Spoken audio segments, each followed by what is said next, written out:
Y bueno, en este momento quise hablar un poco de lo que es la valoración medioambiental y hablando de emociones y de educación, creo que aquí vamos a unir esos dos conceptos que hemos ya nombrado con mis antiguas compañeras y vamos a enfocarlo un poco en la población mayor.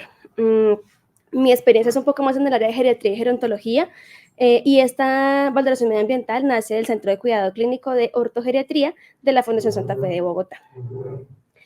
Entonces, primero me gustaría entrar un poco como en contexto. Para poder hablar de una valoración medioambiental es importante entender de dónde nació, de dónde viene. Y básicamente esto surgió de las caídas que tenemos con frecuencia en el paciente adulto mayor. Entonces, la OMS define las caídas como todo acontecimiento que precipita a un individuo al suelo en contra de su voluntad. Pero, ¿qué pasa con esto? Más allá de esa precipitación o de esa caída, las caídas le generan al paciente unas consecuencias que implican desde dolor, ir a un hospital, posiblemente una cirugía, una fractura, medicamentos, terapias, rehabilitación, etcétera. Muchos procesos que a su vez generan otras consecuencias más adelante. Lo que hablaba Andrea un poco de mirar las emociones es porque en este caso muchos pacientes mayores tienen o desarrollan un síndrome que se llama síndrome de temor a caer. ¿Qué quiere decir ese síndrome? En este caso, el paciente genera un miedo exhaustivo a volver a caerse y eso implica en él temor absoluto al volverse a levantar, a caminar, a usar calzado, a pararse de su cama, a hacer actividades que para él eran de la vida diaria, como por ejemplo bañarse en una ducha, pasar al inodoro, entonces prefieren usar el pañal, por ejemplo. Entonces, todo ese temor a caer puede generarle al paciente una limitación bastante marcada en su movilidad, que a su vez reduce sus capacidades físicas y todo lo que tiene que ver con su desempeño de la vida diaria. ¿Cuál es la idea de esto? ¿O en qué se enfoca la valoración medioambiental? Pues en poder tratar de ayudar al paciente con esa, en mejorar o reducir esa limitación, ¿no? En darle confianza, en entender que lo que sucedió fue traumático, fue difícil, pero que nuestros pacientes mayores, aún siendo adulto mayor, puede rehabilitarse, puede recuperarse y podemos evitar que lleguen a consecuencias tan graves como estas en el paso del tiempo. Si un paciente no es intervenido a tiempo, no se le educa, no se comprende ese miedo que tiene a tiempo, puede generar un aumento o una mayor debilidad muscular con el tiempo, que le puede a su vez desarrollar o generar un aumento en la pérdida del equilibrio, le puede generar sarcopenia, fragilidad, porque no desnutrición. Si nosotros no intervenimos oportunamente un paciente que se cayó, que generó un temor a caer, podemos encontrar un paciente con el paso del tiempo que se postró en cama, que no quiso volverse a parar, que por supuesto luego ya no quiso volver a alimentarse fácilmente porque hasta el acto de levantar la cuchara puede generarle agotamiento, cansancio y debilidad. Entonces, partiendo de este cuadro tan importante en geriatría de la Fundación Santa Fe, se inició hace bastantes años con la valoración medioambiental. Básicamente, ¿qué buscamos? Pues conocer las condiciones de infraestructura y características internas de la vivienda de nuestros pacientes. Obviamente, se puede dar en dos contextos. El más importante es minimizar el riesgo de caída de quien no se ha caído o de quien ya se cayó para que no se caiga nuevamente. Y asimismo, buscamos que no se comprometa la movilidad y que se promueva la independencia funcional de esa persona mayor. Es decir, nosotros como personas, o nos pasa mucho en casa que cuando tenemos a nuestro papá, a nuestra mamá ya adulto mayor, es algo así como, mamá no se mueva, mamá quédese quieto, mamá que mire que no vaya a la cocina, que mamá que... Y tratamos de limitarlos con la intención de protegerlos, pero al proteger a nuestro paciente mayor, estamos limitando su funcionalidad y asimismo reduciendo sus capacidades al máximo, haciendo que él mismo se sienta minimizado y sienta que ya no puede hacer las cosas. Entonces, ¿qué hacemos aquí? Buscamos ajustar el espacio, minimizar el riesgo y promoverle seguridad en su mismo entorno familiar para que el paciente se sienta seguro en casa. Ahora, hay caídas en las que yo digo, definitivamente mi mamá se cayó porque ya no había forma de evitarlo, mucho se mareó, tuvo una pérdida de conciencia, o sea, fue una caída inevitable. ¿Qué hacemos aquí? Buscar que esa caída tenga unas consecuencias menores o una gravedad menor a lo que pudo haber sido.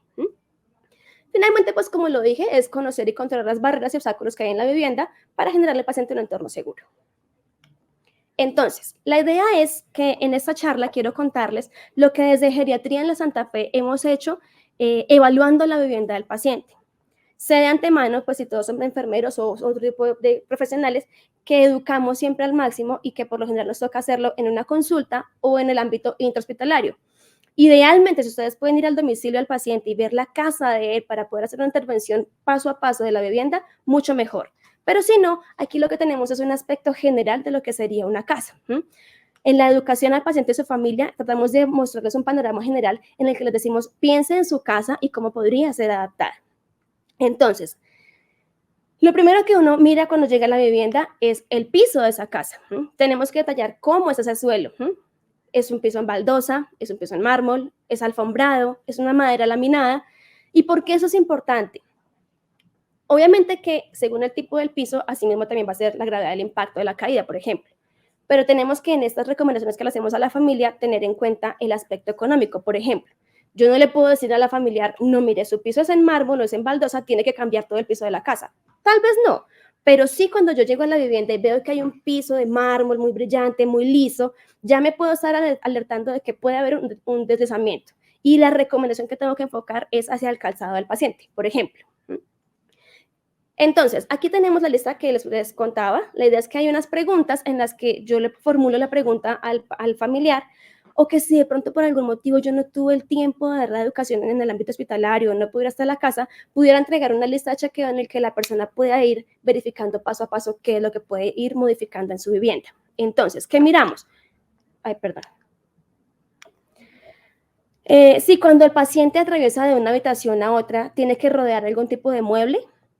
Si hay alfombras pequeñas en la casa, por ejemplo, es común encontrar en las viviendas tapetes pequeños a la entrada de la casa, a la entrada de habitaciones, y no sabemos que los tapetes pequeños son los que más generan riesgo de caída en el paciente mayor. Esos tapetes suelen recogerse, arrugarse, se dobla la punta y cuando el paciente va a pasar se puede tropezar y se puede caer. Entonces, una de las recomendaciones con las que empezamos siempre es hay que quitar todo tapete pequeño. Si el piso es todo alfombrado, pues no va a pasar nada. Pero si tomamos una alfombra grande que dicen, no, mire, esa alfombra de aquí no me la pueden quitar porque es muy especial para mí o para mi papá, mi mamá, lo que sugerimos es, esa alfombra tendremos que fijarla al suelo. Si está bien pegada, evitamos el riesgo de que se arrugue y de que le genere al paciente un tropiezo. ¿Qué más revisamos? ¿Cómo está organizada la vivienda en general en ese suelo? Tiene libros, tiene estantes, tiene cableados, hay zapatos regados, a veces encontramos torres de revistas o de libros, cajas, plantas por la vivienda. Cuando hay una que otra planta en una esquina, pues perfecto, pero encontramos caminos de plantas porque es que a mi mamá le gustan las matas. Sí, pero aquí tenemos que empezar a adaptar la vivienda a su seguridad. ¿Qué hablamos si, por ejemplo, la persona tiene que caminar por encima de cuerdas o de cableados? Incluso, por ejemplo, la cánula de oxígeno genera un riesgo al paciente. Hay viviendas en las que dicen, no, mejor compremos una cánula de 8 o 10 metros para que, pues, por donde ella vaya tenga el oxígeno, no toque moverlo para todo lado. Y hemos encontrado pacientes que por el largo de la cánula se han enredado en la misma cánula o la pisan y se caen. La sugerencia, ¿cuál sería aquí? La cánula de oxígeno tiene que estar siempre a la altura de la pantorrilla o de los gemelos del paciente. Pero si yo tengo un paciente que me aguanta un traslado mínimo de una habitación a otra sin el uso de la cánula y no se va a desaturar, podría sugerir que para el traslado se la retire y que cuando llegue a su destino la vuelva a colocar y así evitamos el riesgo de caída, por ejemplo. Hay viviendas que tienen escaleras largas, amplias. ¿Qué miramos allí? Varias cosas. Lo primero, la escalera tiene baranda de lado y lado de sus lateralidades o solo a un lado. ¿Por qué es importante esto? Imaginemos el escenario en el que el paciente llegó de hacer la visita del hijo y llegó tipo 6 de la tarde, 7 de la noche a su casa. Si no está acompañado o, no sé, digamos que está solo, o que tengamos la mascota del perrito que sale corriendo y se le va encima a saludarlo, nos ha pasado mucho.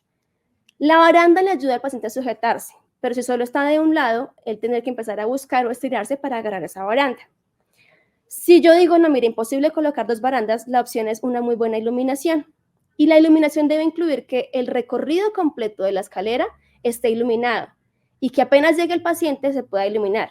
Entonces, hay dos opciones, o un sensor de movimiento que se prende automáticamente, o que el paciente tenga interruptor de la luz al inicio y al final de la escalera, lo que hace que él pueda encenderla al llegar, ver el escenario, asegurarse y poder avanzar. Y si el perrito es el que está viniendo muy acelerado, porque nos pasa que la mascota siempre llega a saludar al familiar o a su amo, la idea es que enseñemos a nuestro familiar a decir, debemos reforzarle que siempre que vea que la mascota viene hacia él, se quede quieto como una estatua. que lo salude, que le dedique su tiempito a la mascotica y ya luego que esa mascota se calme, podamos retirarla y ahí sí avanzar. Puntos importantes de la escalera. 1, el ancho del escalón, el alto del escalón, segundo, y tercero, qué tan lisos pueden ser esos escalones. Hay que verificar que en ese caso deben tener en el borde del escalón la cintilla que nos ayuda la cintilla antideslizante que nos ayuda a proteger caídas. Finalmente hay que retirar de escaleras todo lo que sean matas, libros, estantes que puedan caer al paciente. Y aquí están en resumen las preguntas que tenemos en la lista de chequeo para que lo puedan verificar. Entonces verificamos si están las barandillas, si la iluminación es adecuada y pues en lo que les comentaba de que debemos colocar la cinta brillante y antideslizante en el piso. Tenemos viviendas con pasillos o hall, que tienen hall largo. Y aquí lo que buscamos básicamente es, 1, que también haya una buena iluminación desde el inicio hasta el final. 2, que no haya cableado, el cable del teléfono. O 3, que no haya elementos que puedan causar desorden. Volvemos al tema de la mata linda, hermosa, que está ahí en la entrada de la vivienda, pero que la mata puede generar un tropiezo. Entonces, idealmente hay que liberar el espacio. La cocina es un sector bastante, yo diría, complejo. Muchos pacientes mayores ya no cocinan y eso está bien, pero muchos pacientes mayores, sobre todo las mujeres que fueron hogareñas, que les gustaba siempre cocinar en su casa, quieren mantener un poco de esas actividades. Y nos pasa con frecuencia esto de la alimentación. Mamá, pero ¿usted qué hace metida en la cocina? Que mire que se quema. Hagámoslo más ameno. Podemos invitar a la mamá con la persona que nos ayuda a cocinar o conmigo, si yo soy yo la que está con ella, y que lo hagamos las dos. Y busquemos un ambiente seguro para mi mamá. Por ejemplo, normalmente en las cocinas las gavetas altas son las que tienen la vajilla, los vasos, los platos, pocillos, etc. Si la señora o el paciente quiere un pocillo para servir un vaso de agua o un tinto, que es lo más común, hay dos opciones. O se empina mucho para intentar alcanzar y eso le genera dolor o un resbalor, o tiene que traer un banquito o escalerilla para elevarse y poder alcanzarlo. Esos banquitos son mortales, generan una caída bastante frecuente. ¿Qué sugerimos? Pues es momento de invertir el orden de la cocina. Podemos dejar la vajilla más abajo, en el mueble de abajo, y como ella ya no está cocinando, porque le decimos que el calor ya no es la mejor opción, podemos dejar ollas encima. Esta persona nos puede ayudar con actividades que no le generen riesgo, no sé, desgranar, de pronto ayudarnos a lavar algunos vegetales, cosas así que no impliquen tanto peligro y que se sienta útil en la cocina, que nos ayuda, que está allí con nosotros. Que es importante también aquí verificar el piso de la cocina o el suelo. Si es una baldosa, a ver si llega a haber un derrame de líquidos, de grasa, es más probable que la persona se pueda resbalar. Aquí sugerimos en la cocina tener o también cintas antideslizantes o un tapete de caucho que se adhiera al piso y que si se llega a derramar algo, pues igual tiene los adhesivos o son como prominencias que evitan el deslizamiento. Y por supuesto, pues tratar de remover rápidamente lo que haya sucedido o el derrame que se haya tenido en la cocina. No olvidar que de todos modos la persona mayor debe estar siempre acompañada en la cocina. Siempre es esta actividad amena de hagámoslo juntos, de te acompaño o de estoy contigo, más no de te limito. Y aquí encontramos la lista de chequeo. A veces también hay que tener en cuenta, según la visita que ustedes hagan, el contexto. Por ejemplo, me pasó en alguna ocasión que en la cocina había una mesa, pues para que se sentara la persona y estaba bien, pero las sillas de la mesa eran de 3 patas y además era una banquita sin espaldar. Entonces, si yo tengo en la cocina, por ejemplo, barra o tengo una silla para el paciente, es importante que la silla tenga un espaldar para que pueda recostarse, que no pierda su estabilidad y que sea de 4 patas. ¿Listo? Bueno. Hay un tema bastante importante, sobre todo en personas que de pronto tuvieron una fractura o que ya tuvieron una caída previa, es el ajuste del baño. Esos son los ajustes que requieren un poco más de tiempo, pero que es importante no obviarlos o no omitirlos. Lo primero que verificamos en el baño es que la entrada a la ducha no tenga un altillo o el pollito o el escalón que implique que la persona tenga que levantar el pie. Hemos encontrado que la gran mayoría de caídas en los baños se da por esta elevación del miembro inferior. O cuando tenemos una tina, pues peor aún la altura para poder ingresar a la tina. Nuestros pacientes mayores ya no pueden ingresar a una tina a menos que tengan una muy buena movilidad O definitivamente lo que tenemos que hacer es tratar de dejar una silla ajustada como la que vemos acá para que se bañe sentado, o intentar retirarlo y retirar este artillo y dejar un desnivel hacia abajo para que la ducha quede totalmente abierta. Siguiente cosa muy importante o aspecto importante, las barandas. El paciente mayor sí o sí debe tener barandas tanto en la ducha como en la zona del inodoro. Y el inodoro se debe ajustar a la vivienda que tengamos. Si tenemos el inodoro al rincón o contra la pared, pues va a ser más fácil poner la baranda aquí. Pero si, por ejemplo, es muy central, debe tener barandas laterales, ya sea fijas a la pared o fijas en ángulo de 90 grados de pared al suelo, para que el paciente pueda agarrarse y genere estabilidad para poderse levantar. A veces el paciente cuando entra al baño, pues se levanta muy rápido y hace mareos o lo que llamamos una hipotensión ortostática. Aquí tenemos que asegurar que tenga de dónde agarrarse y que tenga estabilidad para levantarse lentamente y evitar ese tipo de mareos, y pues por supuesto que no nos vaya a caer el paciente. Muy importante que en la ducha es preferible que el paciente se bañe sentado, no de pie, y que use, pues como está sentado, no, digamos que no requiere tapete o chanclas para la ducha. Ya si él por cosas de aspectos personales quiere usar las chanclas de ducha, está bien, pero tenemos que entonces acompañarlo para la entrada y salida. Finalmente aquí está lo que ya les acabé de nombrar. Acá hay algo que también es importante, es tener en cuenta el luz, la iluminación del baño. Nuestro paciente en la noche no puede llegar a un baño que tenga una luz intensa porque tampoco le va a dar la capacidad visual para, digamos, ubicarse. Nos pasa que si en medianoche nos enciende la luz, pues nosotros no reaccionamos fácilmente a ese choque visual. En el paciente mayor sí que menos, porque la reacción pupilar es un poco más lenta, que eso sugiere que hayan luces más tenues o interruptores graduables para que la luz pues sea un poco más, menos intensa. En cuanto a la habitación, aquí lo que tenemos en cuenta es el espacio, que sea ojalá amplia, y si no es amplia, entonces que no hayan tantos elementos para que le dé mejor, el paciente pueda caminar mejor en el dormitorio. Hay algo también que es importante y es ver la altura de la cama. Hoy día encontramos que los colchones de las camas más la base cama hacen que la altura sea de 80 a 90 centímetros de alto, lo que genera que tenga que o intentar empinarse para subirse a la cama o bajarse con un deslizamiento o con una leve caída. No, la idea es que la cama del paciente mayor tiene que ser de una altura aproximada de 50 centímetros más o menos. Y si tenemos un sillón o una silla, siempre buscamos, tanto aquí como en la sala, ahorita lo vamos a ver, que el ángulo de esa silla sea casi de 90 grados. Cuando la silla es muy inclinada, le va a generar al paciente más dificultad para levantarse, y si, por ejemplo, en el caso de una fractura de cadera fue un reemplazo, eso puede hacer que se luxe nuevamente la cadera. Entonces, idealmente que las sillas sean de 90 grados. No olvidemos la iluminación en la habitación, que esa iluminación ojalá para la noche sea una luz tenue, entonces promovemos aquí la lámpara en la mesa de noche o un interruptor graduable, vuelvo y lo digo, y por supuesto que no debe haber el tapete de pie de cama o al lado de la cama. ¿Listo? Aquí están las preguntas nuevamente. En la sala, lo que les decía, principalmente que las sillas sean acordes a la capacidad para que él pueda levantarse, apoyarse sin dificultad. Y hay algo importante, y es que es preferible que retiremos la mesa del centro de la sala. La mesa del centro siempre es muy linda y es un factor común en las viviendas, pero implican que el paciente rodee el sofá al que quiere llegar.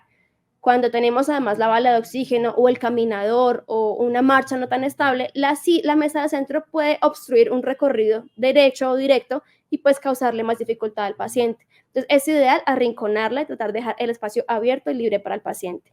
Nuevamente cero alfombras y tratar de quitar todo lo que pueda generarle un tropiezo.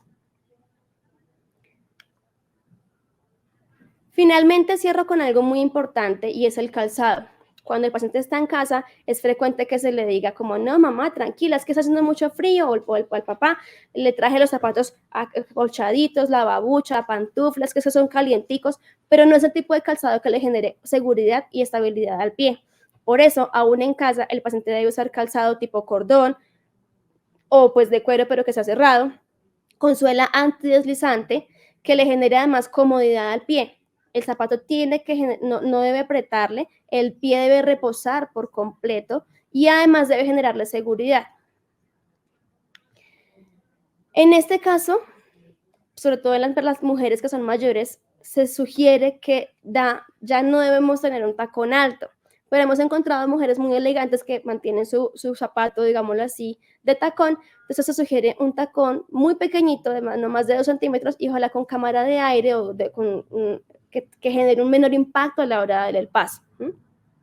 No olvidemos que el calzado pues también puede ayudarnos a salvar vidas y también promueve una rehabilitación en el paciente que, por ejemplo, tuvo una operación. Eso sería todo lo que quería compartirles para el día de hoy. La idea es que esas recomendaciones ustedes puedan aplicarlas en las casas o con el paciente y su familia, y que sobre todo promovamos un ambiente seguro, donde le mostremos que con todos esos ajustes al paciente, él puede volver a caminar, puede volver a levantarse, empezar a dar pasos cortos y cada vez un poco más, distancias más largas, con metas diarias. Cuando le mostramos eso al paciente, esos ajustes, se le dice, mire, hay que hacer estos cambios para que usted tenga una vivienda más segura, y vamos a poner metas por semana de la puerta de la cama a la puerta de la habitación, de la cama al baño, luego de la cama a la sala y demás. El paciente va a irse recuperando de ese miedo a caer y, por supuesto, va a rehabilitarse y a tener más seguridad en su propio entorno. Les agradezco mucho por este tiempo, por esta invitación, y bueno, pues espero que haya sido de mucho uso, que sea muy útil para ustedes en mi charla. Gracias.